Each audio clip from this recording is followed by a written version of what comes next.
This podcast is for educational and entertainment purposes only.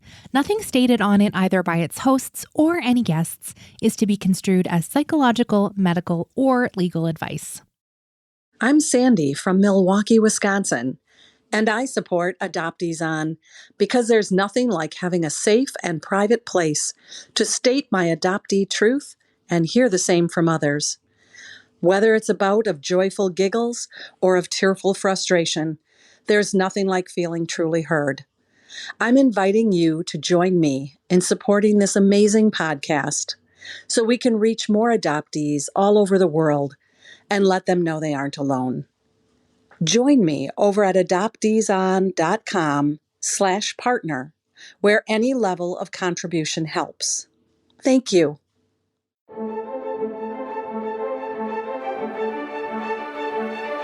You are listening to Adoptees On, the podcast where adoptees discuss the adoption experience. This is episode 198, Andrea Ross. I'm your host, Haley Radke. I am thrilled to bring you today's guest, Andrea Ross, author of Unnatural Selection, a memoir of adoption and wilderness. Andrea shares how a health crisis led her outdoors and how a decade of spending time in the wilderness brought her a feeling of groundedness.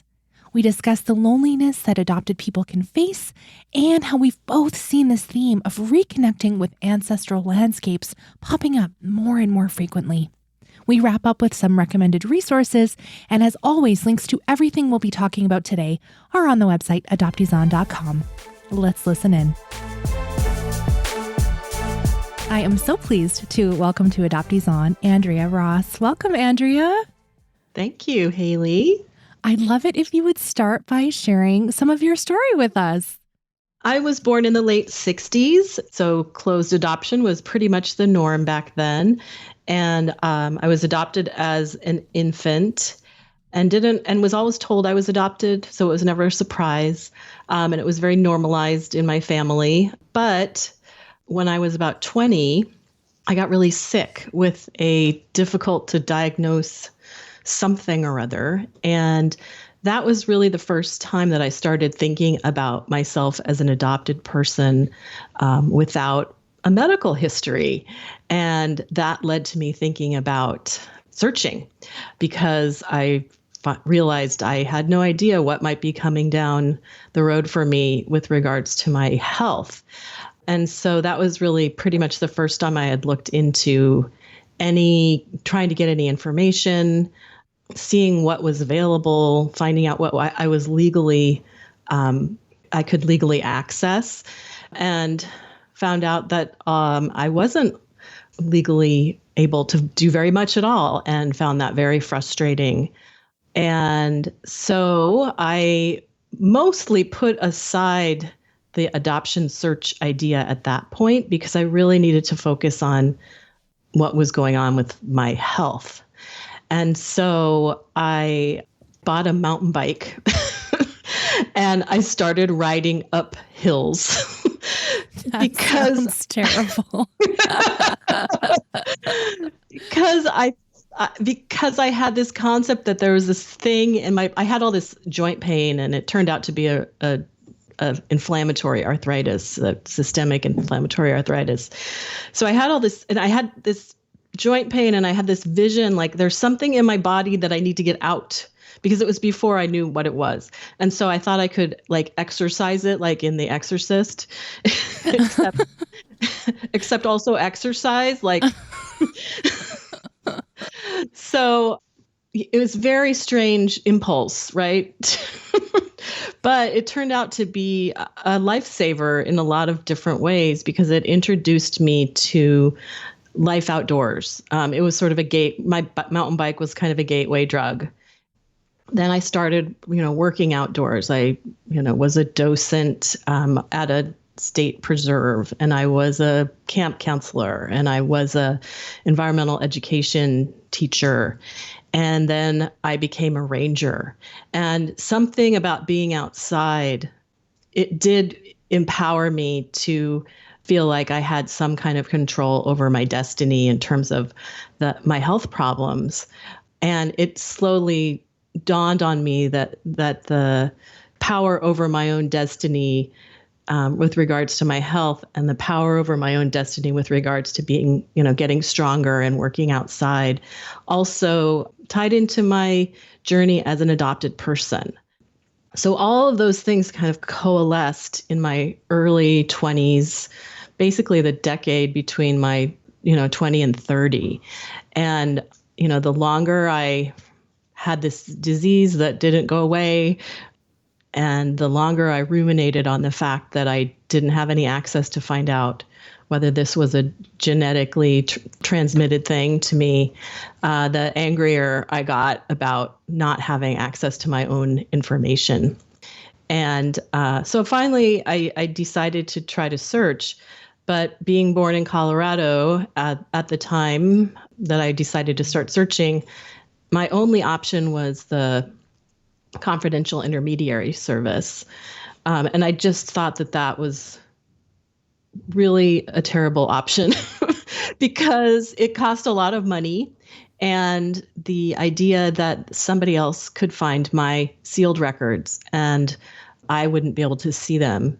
And that if they contacted my birth parent or parents and the birth parents did not want to be contacted or didn't want contact with me, that all of the documents would be sealed away and I would never get any information.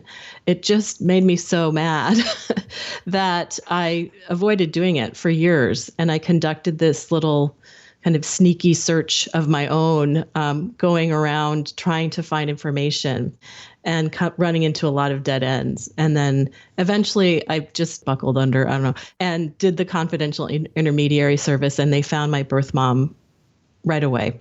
And she was willing to be contacted. So it all, went pretty well.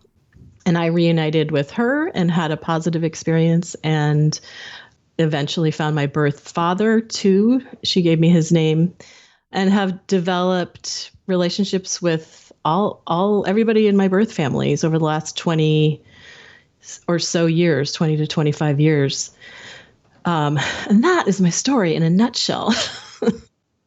Oh, in a blank, so many things. Well, I remember reading several things you've written about using the confidential intermediary service and how unjust that is. And just thinking about like a stranger being the first person to contact, it's kind of outrageous, really, if you think about it. It makes me mad too, just thinking about it with you. I am so curious about that decade. That's what you focused in on your memoir, Unnatural Selection. And I'm wondering if you can just talk more about these things intertwining. So adoption search and being outside. And I mean, that theme is so it's so interesting to me. And I will admit, I read your book in one day. I haven't done that in a long time with any other book, but I was enthralled. Awesome. Well, I'm glad to hear that. And I hear that from quite a few people, actually, that they sat down and read it in one sitting, or they couldn't put it down. And that makes me really happy, because I wanted it to be something that was exciting and interesting and enough to, spend some time with and not be such a bummer or a drag or something to read. Because it's a lot of heavy stuff, right? So thank you for that. So yeah, that decade, I definitely did not know why I was doing what I was doing at the time. All I knew was I liked the feeling of moving my body outdoors, and that I was mad that I didn't have access to my biological information. And, I just kind of lived my life like that for a while. But once I got married and had a baby and was reflecting more than I was being outside, kind of came in from the wilderness, both literally and figuratively, I thought, well, what was I doing? What did those two things have to do with each other? How did they inform each other? And why did they intertwine for me? And so, yeah, my memoir is about that decade and kind of examining what was going on there, and I would say that kind of the idea that wandering in the wilderness for years helped me to counteract the pain of separation from my birth family by metaphorically fusing my body with the earth. Like, that's about as close as I can come to stating what I think I was actually doing out there. I was learning a lot about ecosystems and about conservation and preservation. And I also have I have a poet's mind. I then ended up going to graduate school for creative writing and poetry in particular. So when I was out, especially in the desert Southwest, because I was a ranger at the Grand Canyon for a while, and I loved it out there. I just really, really loved the desert Southwest. I began to see like these ecological systems that they kind of spoke to me as metaphors for various things that I was going through. So things that show up in the book, like the idea of ecotone or edge effect, which is it's about 100-year-old ecological concept that when biomes overlap, there's this kind of Venn diagram situation where two ecosystems overlap. There's special species that live there that are both part of one biome and part of the other biome, but they're special unto themselves and they're more diverse. It's a more diverse and sort of rich area, but those organisms are also often more vulnerable. And I thought, well, that's an interesting metaphor for adoption, because it's, you live in one family, you're brought up in one family, you're from another family, and there's overlap there, imagined or real. And I think that there are things that make us more resilient as adopted people and things that make us more vulnerable as adopted people. So I was like, I'm an edge species. And, so I really thought about that a lot, and it really, something about that just really helped me to feel grounded as a human being on this earth in a way that I hadn't before, because as many adoptees feel like we're sort of these floating people who maybe landed here from outer space or just got here somehow and, weren't really born, right? And so something about stomping around in the wilderness did that for me. For 10 years. Yeah. But you continue that to this day, your hiking and passion for the outdoors. And I read something that you'd written about being like grounded and rooted. And I feel like that's what you're kind of expressing to us now. This also connects to that feeling of both and in adoption, the, loss and the gains, if people feel their gains, some don't, those sort of overlapping things. I'm curious because as far as I can tell, you're pretty new into all the adoption land stuff, like finding connections with other adoptees. And am I making an assumption there, Andrea, or is that accurate? Well, I definitely have been, I'm more new to the land since my book came out, because I was trying to kind of shout my book out to the world. Right. But I think you're correct in the sense that, especially during the decade that I was out in the wilderness, there was no internet. Well, and then at the very end of that, there was like Internet 1.0.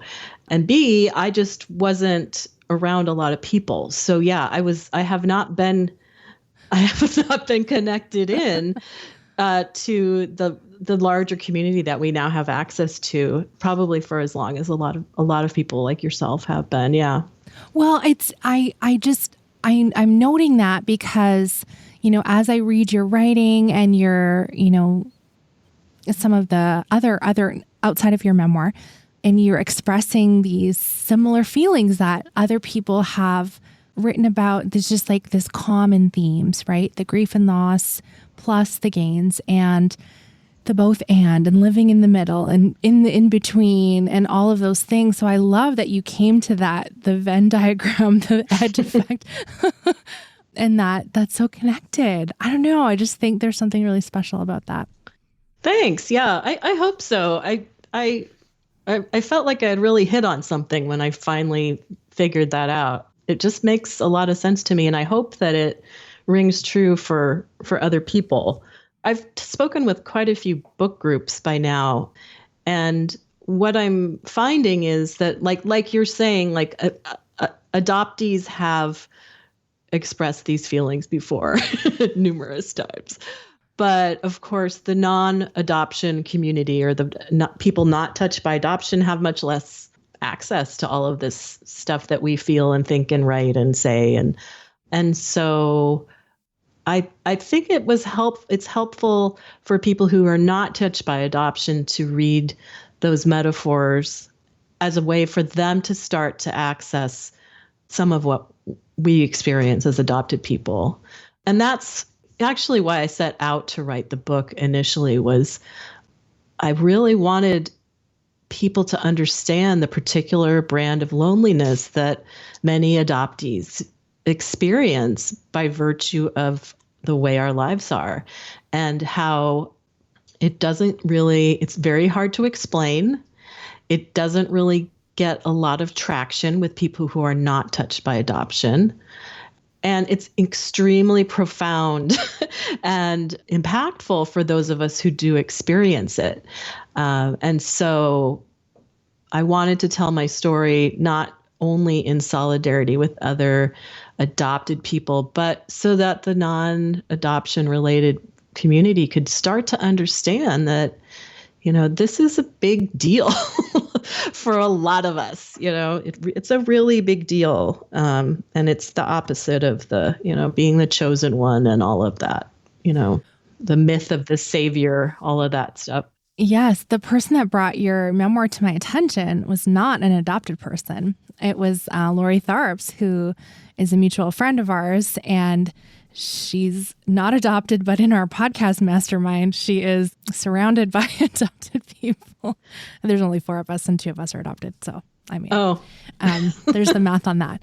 But I think that is so true. I think your book is really accessible and understandable for folks who are not adopted. And you've got some really exciting stories and entertaining. And I found myself recounting one to a friend because somehow the Grand Canyon got brought up, and I was like, oh my gosh, I just read this book about.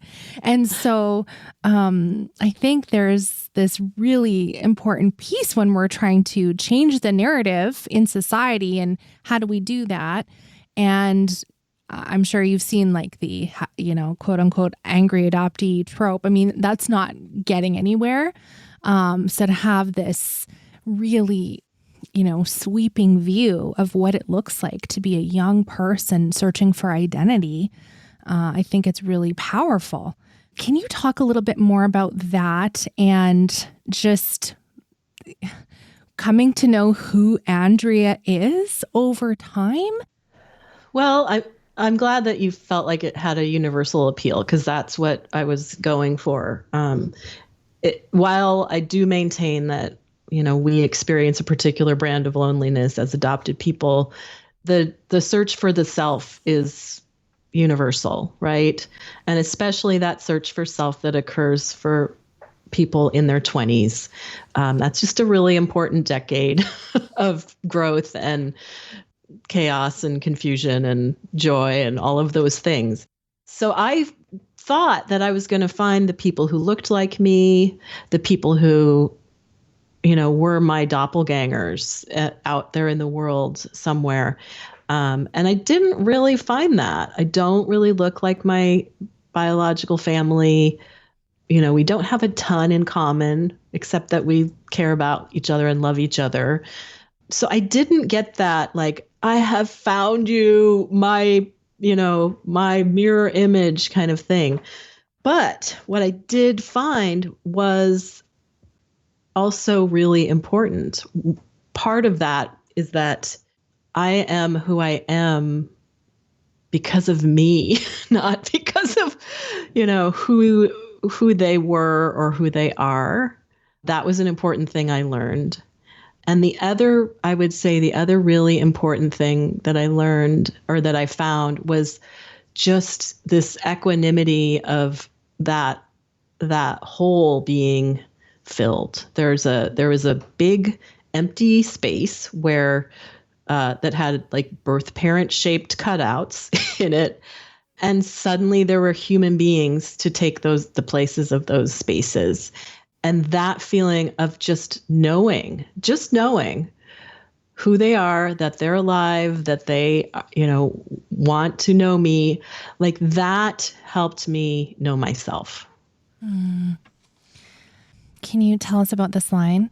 I'd rather be outside than anywhere else. Because you didn't say that.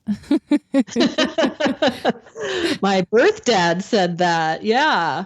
So yeah, there are some similarities. And I mean, I'm sure with the number of adoptees you've spoken with, it's one of the things that we are all hungry for when we do find people in our biological families are those resemblances and similarities, right? Even if it's just like, oh, you like gum or whatever it is. We just grip onto that. But there is something between my birth dad and myself that is, we both really like being outside. And he lives still out on the Front Range. And I've like the wide open spaces of the American West are my absolute favorite places. So we do have that in common. Yeah. So you mentioned that you are in, 20 years plus reunion. And I think for a lot of people, they hear that and they're like, oh my gosh, how did you do that? Because it's challenging. Yeah. You're a stranger and yet you're genetically related. And that's a lot to process. It is a lot to see where you fit in relation to siblings or parents or extended family. And we want to know, how did you do that? I think there are lots of reasons why it's been as successful as it has been. One of which I believe is probably because I didn't find them until I was in my mid 30s. So I was pretty well adultified by that time. I knew I was, but to the extent to which I could without having found them yet, I didn't need a lot from them besides, their acceptance of me as a person in the world. So I think that helped. I think it also helped that my adoptive parents were totally supportive of me searching. They never at least they never expressed any intimidation or insecurity about that. So that was helpful. So because I didn't have to battle with myself about my loyalty to family kind of stuff. And then the other part that has been really instrumental in that the reunion is that everybody in my birth family has been very accepting of me. And as far as the longevity of our reunion, there's just something about all parties involved who just aren't willing to give up. And I think maybe I'm just really lucky in that regard, because especially with me publishing this book that has them in it, I thought, well, here's a real test, I told them it was coming out, and I told them, they could read it ahead of time if they wanted. I told them I wasn't going to edit it unless I wanted to edit it, but I was going to give them, I told them they could tell me what they needed to tell me. They chose not to read it ahead of time. And so, they got it. And then I just was like, okay, I'm either going to be kicked out of this family finally or not. And we have just continued to cruise along at our usual little bio family pace. They have accepted the book just like they've accepted everything else about me for the last 25 years. It's kind of amazing. It is amazing. And I'm listening because I was like, oh no, like what's she going to say? Because I've had multiple authors on the show who've not had that experience. I believe you. Their book has cost them relationship, and it's been folks who didn't denigrate the parties involved in any way. And yeah, I know. So it can, all that kind of stuff can go either way, lots of ways. Mm-hmm. Yeah. So yeah, it really speaks to their openness to me, of acceptance of me, whoever I am, which I imagine is probably the best gift I could have ever, really. I definitely don't feel like I've had to pretend I'm somebody else to be able to have a relationship with them. And we are, like I said, we are pretty different, but somehow it works. That's a good line. There's another line in here that I really wanted to ask you about because it's just this one sentence, but I thought, oh my gosh, is she like onto something here? Is this like a hypothesis that you have carried through? So I wonder if you know what I'm going to ask you about. I don't. Okay. His last revelation made me wonder if we are all somehow hardwired to love our ancestral landscapes. Yeah, I think about that a lot, actually. Yeah. So how did that strike you? Did that ring true for you? Well, in preparing for this interview, I was flipping back through your book again, and I was trying to find this section that for sure I thought this was in your book, but it wasn't. It was in another book I had just read. And the connection was this other author going back to a place where her biological mother had been at one point, and this connection she felt, and it was another family member had brought her there, and so I was just going back to this like a theology of place. Uh-huh. And then I think about, in your book, there's all these, connections about just being outside and what that looks like, and your hike with your adoptive mom and how that went awry. And, all of those like themes, like I think there's something to this thing about place, but also a connection to ancestors who've been there before, like in an actual, like same spot, Yeah. I think I know which book you're talking about. And, and I did see my ideas about that echoed in her experience. Okay. With being brought to that place and thinking, I've been here before. I'm thinking of Bitterroot, by Susan Harness. That's not who I was thinking of. That's why I wanted to ask you, because I was thinking of Megan Galbraith's book, because she gets brought back to where I guess it was probably where her mom was her birth mom was in a maternity home. Yep. And she was like, I've been here before. And the maternity home wasn't there anymore, but she felt like she was having a deja vu, So like there's 3 instances right there, there must be something just deeply, deeply wired in the human psyche. It's part of being human, I think, is place and connection to it. Well, and if we go into the biology side and where the eggs are, and what all those, I'm not a doctor, but right, a part of you was there at a certain point, and right. You weren't you yet, but I mean, I don't know, that's a whole nother show. Well, thank you for imagining that with me for a minute, because I don't know, I still think about that.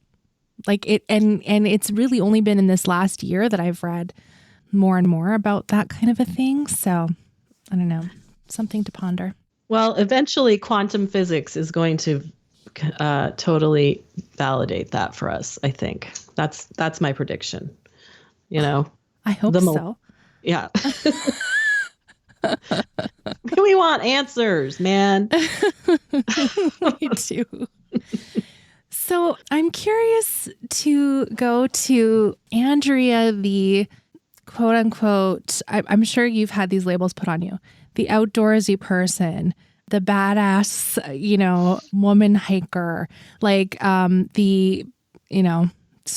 feminists, like, right? There's this idea, right, that mostly it's, men that are doing these outdooring things. And so can you talk about just your passion for the outdoors, like what has come out of that, and maybe blow open some of those stereotypes that, even I, by repeating it, doing a disservice. Perpetuating. Sorry about that. No, it's a passion. It's a real passion for me to blow open those stereotypes. And I started going out into the backcountry in the early 90s, and there weren't a lot of women out there by themselves at that point. There are many more out there doing that kind of thing now. I'm happy to say, but I would, especially when I was out, either if I was out by myself or if I was out with other women friends, we would always get asked, like, well, are you carrying a gun? Why don't you carry a gun?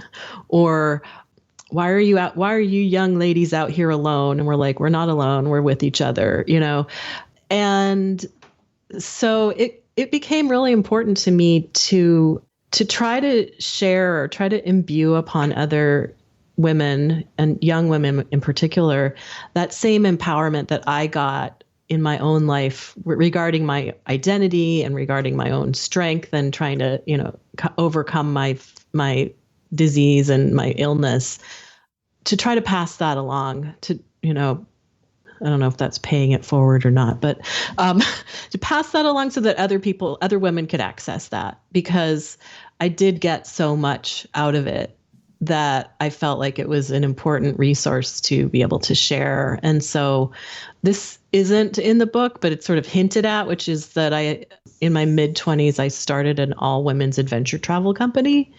So, all women guides leading all women participants and teaching skills, backcountry skills, in a non-competitive, non-threatening environment so that they would feel powerful and competent to go out into the wilderness too, and to glean whatever could be gleaned for them from it, whether it was a sense of self-confidence or whether it was joy or creativity or something about their own identity.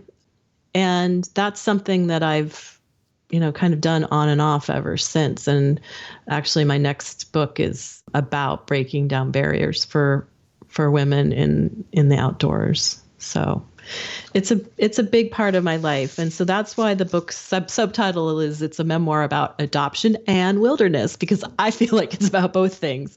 And, both things were very important to me. Well, and I found them really inspiring, to be honest. Like, I really did. I walked my kids to school today.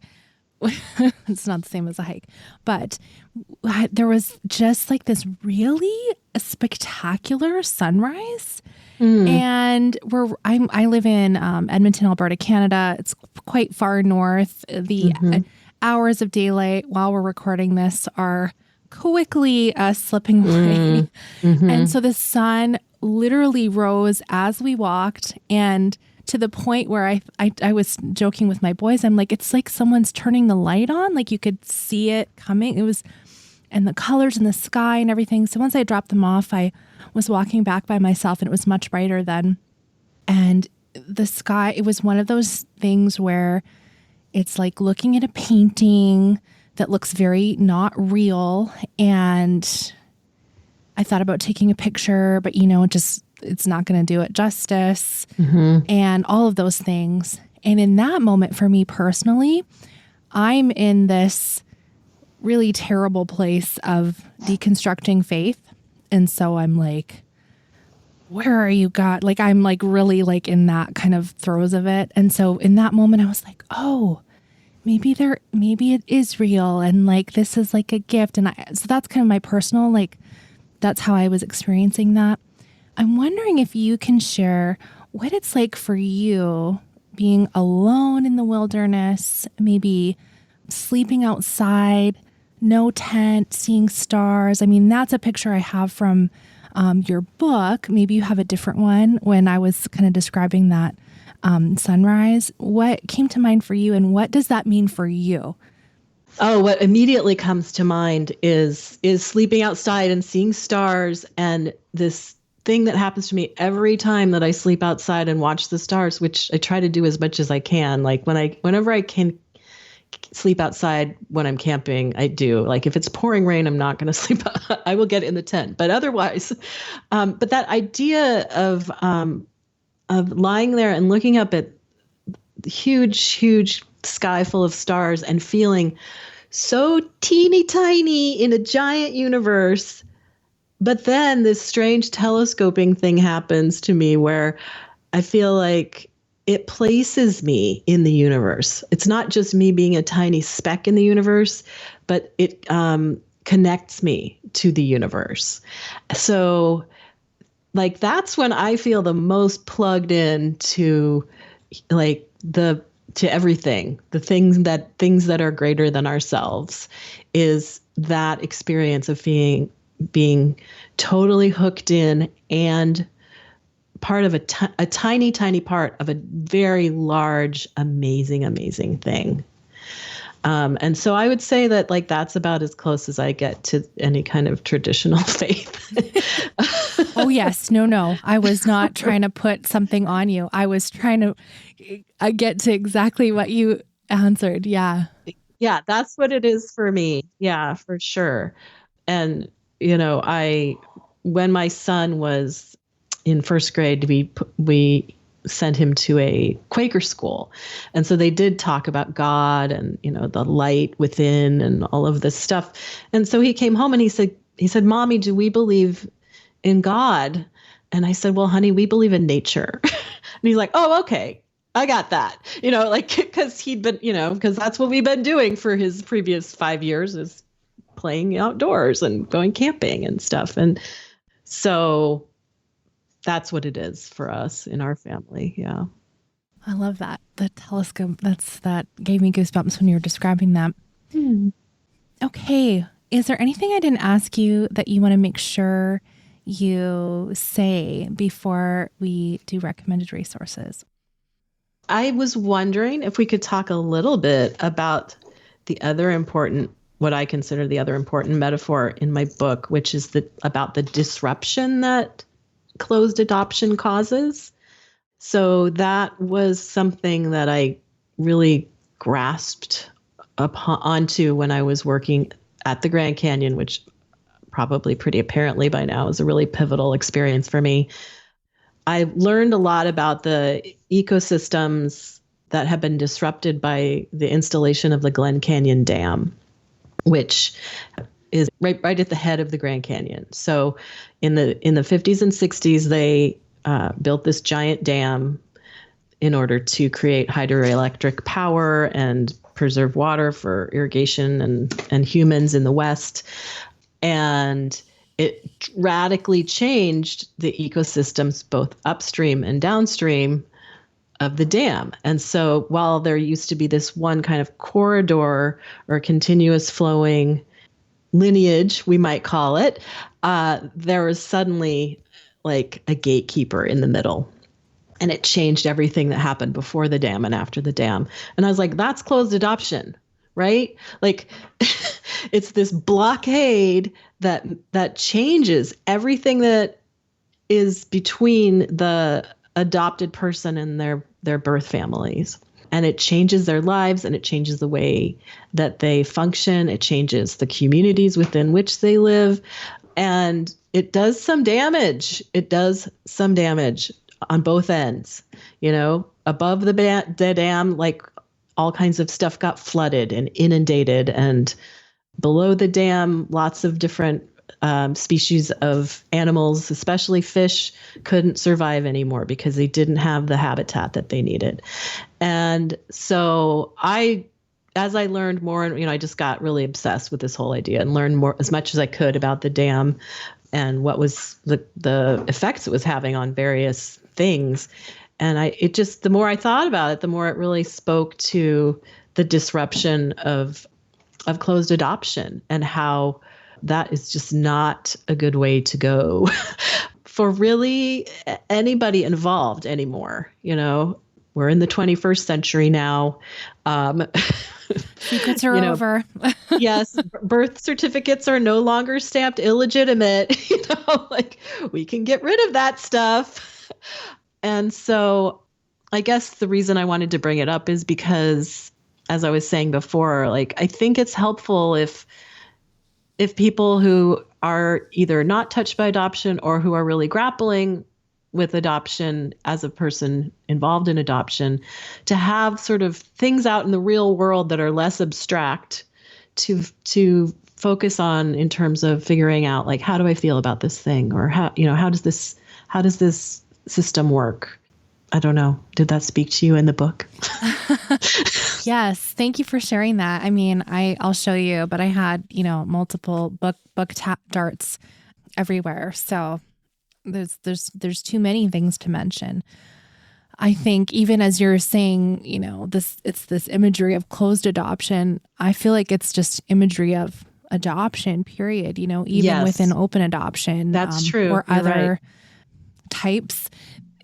There is still this barrier in the middle because there's not unfettered access on both ways. So Right. Thank you. Well, it's not going to be a surprise. I'm going to recommend your memoir. It's Unnatural Selection. And let me make sure I get this. A memoir of adoption and wilderness. It was so beautifully written. Andrea, you mentioned you had your master's in poetry. It shows. I have a bias towards poets because I just think they're the best at language. And just finding just the perfect phrasing. It's just so beautiful. And I love the stories. Like I mentioned earlier, I mean, I found myself telling someone about your adventure in the Grand Canyon and no spoilers. I won't say There's a couple good ones in there. There's really good, exciting things that happen. And so I loved the action of it. And it's very different than a lot of memoirs that I've, I read a lot of adoptee memoirs. And it's very different because of that feeling of place and all the action in your life. And you're really breaking stereotypes and just showing it can be done. Actually, isn't it right close to the beginning where somebody calls you a lady guide or something? Oh, the lady ranger. Lady ranger. So if you're a feminist, there's lots of things to, to interest you here as well. I think those themes. I think it's fantastic. There you go. How else can I say this? Thank you so much. Oh, that's really great to hear. Thank you. Good. I'm so glad. And you're a writing professor. So, gold star. Do you give out gold stars to students anymore? I write little stars sometimes. Okay. On particularly beautifully turned phrases. Just tell us about your Adoption Stories project. I had a piece published in the Huffington Post last spring, right around when my book came out. And it was just talking about trying to bust open some of the myths of adoption. And it was the first time I'd published in a Huffington Post. And so I hadn't experienced the overwhelming response thingy that happens sometimes. And I just heard from so many people, and many of them were just bursting to tell their stories about adoption. And I read and read and read, and I thought, these people need to be heard. These people obviously wanted to be heard. I wasn't asking for their stories, but here they are. And so what can I do with that? And I thought, well, I have this little platform. I have my blog on my webpage. And so I wrote to a bunch of them and just said, would you be interested in being interviewed? And the ones who accepted, I interviewed them, and we shaped their interviews into little blog post stories, and I've started posting them, and they'll be up there for anybody to see. And there's more coming up soon. What do you want to recommend to us today, Andrea? I wanted to recommend a couple of things. I wanted to recommend a book that I read that really helped me understand why place was so important to me, and how while the book itself is not focused on adoption in particular, it is focused on wilderness and healing.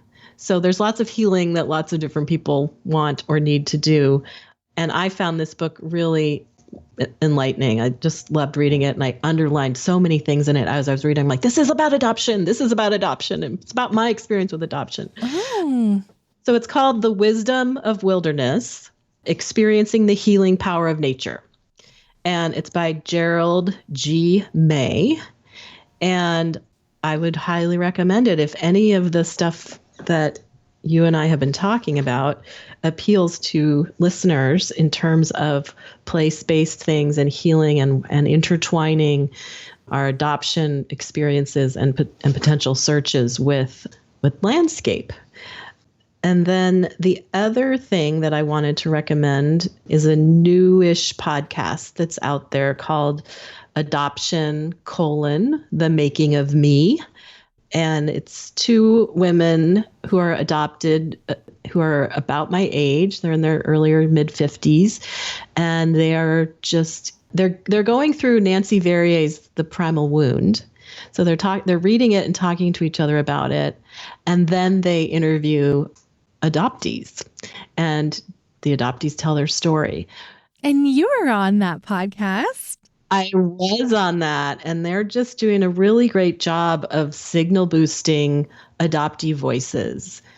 It's a new podcast, but they are like out there on social media all the time saying like, hey, we got somebody new, watch this, or maybe not watch this. I guess they do actually do it on YouTube, but listen to this podcast. And so they're getting adoptee voices out there in a nice way. And so I just wanted to recommend that in case people hadn't heard of them yet. Wonderful. Thank you. Always love another adoptee focused show. Need more of those. Yes. Someday we'll be the majority. Yes. I've been podcasting for like 5.5 years now. And there's more and more of us. So yes. It's wonderful. Well, you're a forerunner. Yes. I wasn't the first. I was among the first yes, few. We're among the first. Andrea, where can we connect with you online? I have a website. It's Andrea Ross Writer. So just my name, AndreaRossWriter.com. And it has links to where to buy my book. And it also has my links to my social media accounts and links to some other things that I published and, anything else you might want to know.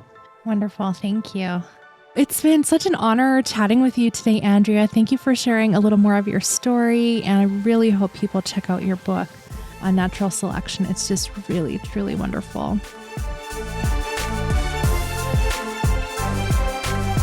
I mentioned to a friend and Patreon supporter, Anne, hi Anne, that I was interviewing Andrea, and she got so excited and made sure to send me some information for Colorado adoptees. So if any part of your adoption was handled by the state of Colorado, check the show notes for a few tips on how to get your information, meaning how to get more than just your birth certificate. I'm so grateful to Anne and other Patreon supporters of the show. They literally keep the show going. Supporters receive a weekly episode of Adoptees Off Script. There are levels of support where you can access a private Adoptees Only Facebook group.